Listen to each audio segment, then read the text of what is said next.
I have two questions for you.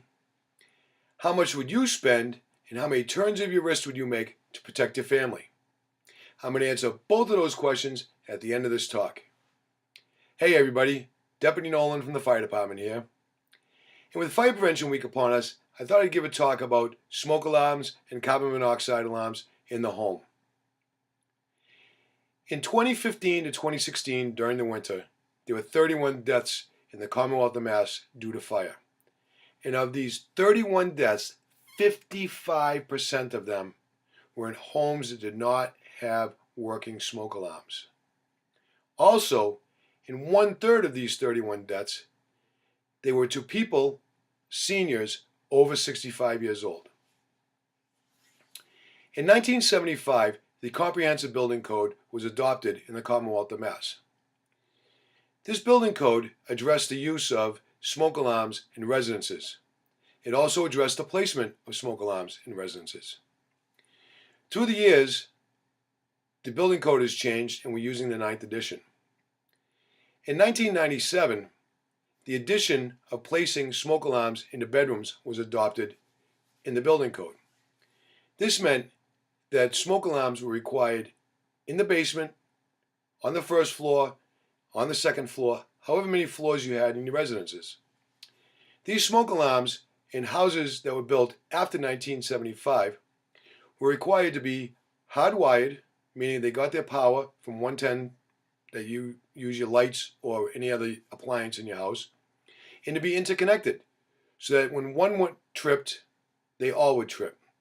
That way, if something was going on in your basement, you knew about it up on the second floor and in your bedrooms.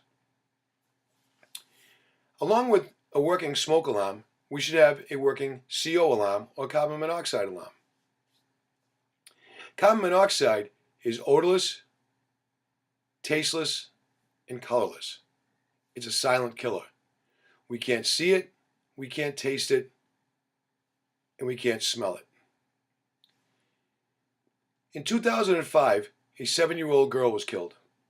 She died of carbon monoxide poisoning in her house. It was due to a blocked vent or a blocked chimney, and she died while she was sleeping. In 2007, the Commonwealth of Mass adopted Mass General Law, Chapter 148, Section 26 F and a half.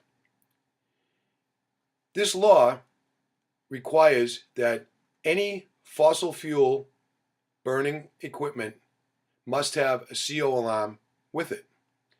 This means that outside the bedrooms, within 10 feet of the bedroom door, you must have a CO alarm.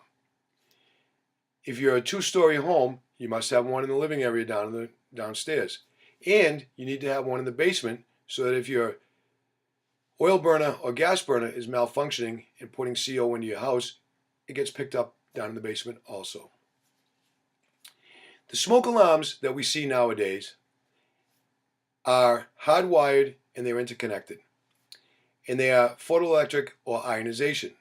The Commonwealth of Mass requires the photoelectric type. With the use of the photoelectric type, there's less false alarms and there's a quicker reaction to smoke in the area. If you use a combination smoke alarm, meaning a smoke and a CO in the same device, you're required to have a voice with it. What will happen is you'll get 3 beeps followed by fire, fire, fire. Or you'll get 4 beeps with CO emergency following the beeps. You'll also get the parts per million if there is CO present. These smoke alarms or smoke CO alarms must also have a battery backup. That way, if you do lose power, you have an alternative power source that will power the alarm and still warn you if there's a problem in the house. For homes built prior to 1975, a battery-operated unit can be used instead of a hardwired unit. This is because of the construction of a home. It would be difficult to be able to run wires throughout the house to add in the smoke alarms. These battery-operated smoke alarms must be of sealed battery type. That means you cannot remove the batteries and use them in your remote or in a portable player or something of the sort. These smoke alarms, when you turn them on, the batteries are activated, and the batteries will last for up to 10 years. That's the new requirement in the Commonwealth of Mass after December 1st of 2016. So now I'm going to answer those two questions that I asked you at the beginning of the talk. How much would you spend and how many turns of your wrist would you make to protect your family? I'm going to answer that with 50 to 60. That's right, $50 or $60. The cost of some pizzas, some snacks, and some sodas for your family. That's what a combination smoke CO alarm would cost. And a quarter turn of your wrist is what you would do when you place the plate on the ceiling to hold the smoke alarm up. 1/4 turn will lock it into place. And on a battery operated smoke alarm, when you do that quarter turn, that activates the batteries. You don't have to do anything else. They're foolproof. So listen, everybody. In this day and age, there's no excuse not to have at least one working smoke and CO alarm in your residence.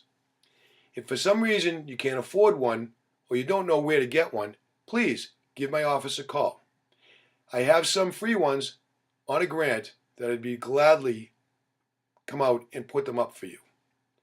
So remember, 978-388-8185. That's the administrative office for the fire department.